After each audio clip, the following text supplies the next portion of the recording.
Kwa kawaida ni kwamba mabehewa haya yakishakuja lazima tufanye testing. Sasa testing tushafanya na tushapata ithibati, lakini leo ni muendelezo wa testing hiyo kwa ajili ya maandalizi ya uendeshaji.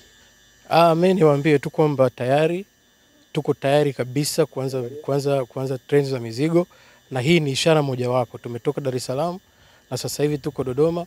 Kwa hiyo ni tayari kabisa tunapaswa tuanze uendeshaji wa mabehewa ya mizigo.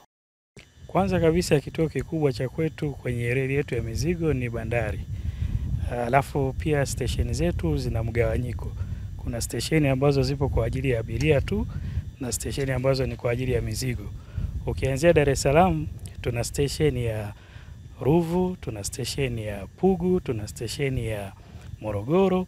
Halikadhalika huku upande wa Dodoma tuna stesheni ya hapa Iumwa. Kwa hivyo vituo vyote hivyo ambavyo vitakuwa vinasaidia katika kuleta huduma hii ya usafirishaji wa mizigo. Tayari maelekezo ya serikali yameshatoka na shirika la reli kupitia mkurugenzi wetu mkuu ameshatoa maelekezo, na ndio maana unaona hizi hatua ambazo tunazifanya katika majaribio ya uendeshaji. Kwa hivi karibuni tunatarajia kuanza huduma hizi.